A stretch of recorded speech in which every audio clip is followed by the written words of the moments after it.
Salam Pancasila dan salam penegakan hukum.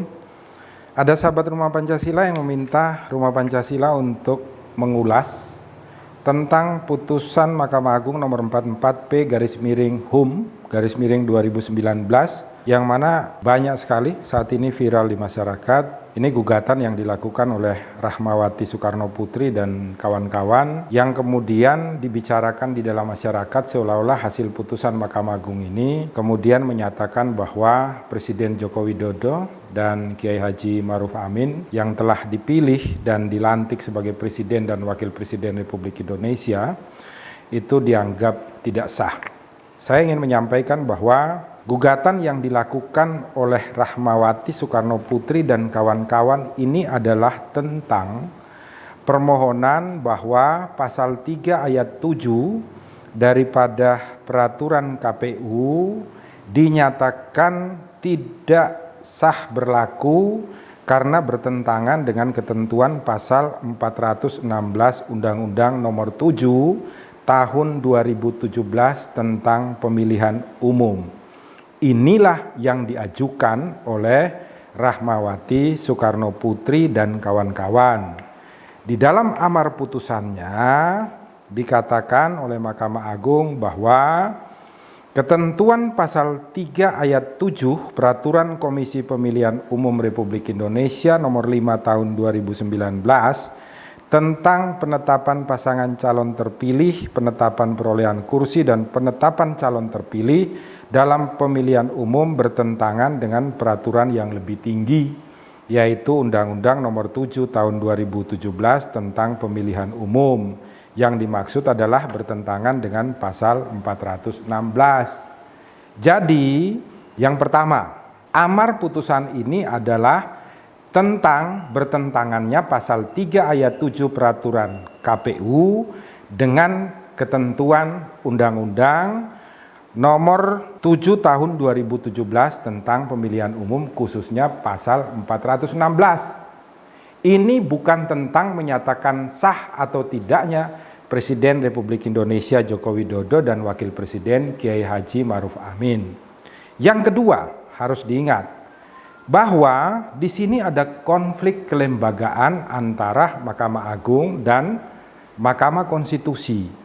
Kenapa saya katakan konflik kelembagaan? Karena begini, pada tahun 2014 Mahkamah Konstitusi melalui putusannya nomor 50/PUU/Romawi 12/2014 telah menyatakan bahwa pasal 416 ayat 1 Undang-Undang Pemilu itu tidak berdasarkan kepada konstitusi atau Undang-Undang Dasar 1945.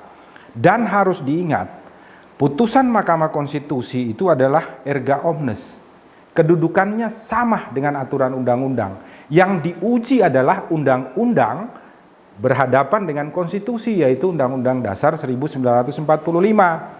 Sedangkan Mahkamah Agung hanya adalah peraturan di bawahnya dengan undang-undang.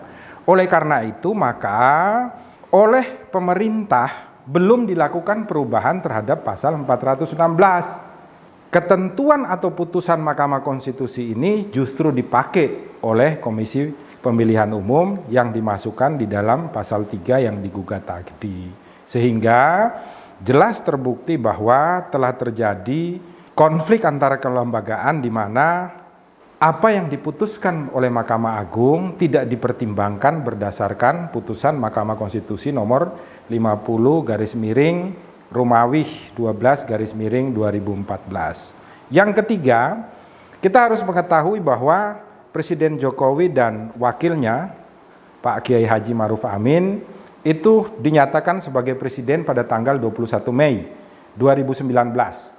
Kemudian beliau dilantik pada tanggal 20 Oktober 2019. Sedangkan putusan ini keluar adalah pada tanggal 28 Oktober 2019. Di dalam asas hukum ada yang dinamakan dengan non ex post facto, yang artinya adalah peraturan undang-undang tidak berlaku surut. Dan hal ini dicantumkan pula di dalam tata peraturan perundang-undangan kita, khususnya di dalam pasal 1 ayat 1 KUHP. Jadi kepada sahabat Rumah Pancasila yang memberikan pertanyaan. Rumah Pancasila ingin menyampaikan bahwa Presiden Joko Widodo dan Kiai Haji Ma'ruf Amin sah sebagai Presiden Republik Indonesia. Putusan Mahkamah Agung ini tidak menganulir sama sekali tentang pelantikan Presiden Republik Indonesia Joko Widodo dan wakilnya yaitu Kiai Haji Ma'ruf Amin, karena ini hanya tentang menyatakan tidak sahnya ketentuan pasal 3 ayat 7 Peraturan Komisi Pemberantasan Korupsi karena bertentangan dengan Undang-Undang Pemilu yaitu Undang-Undang Nomor 7 Tahun 2017. Semoga bermanfaat bagi kita semua. Salam Pancasila dan salam penegakan hukum. Rumah Pancasila,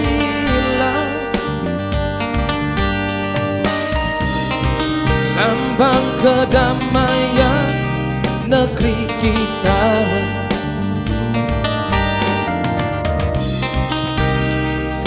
Rumah Pancasila.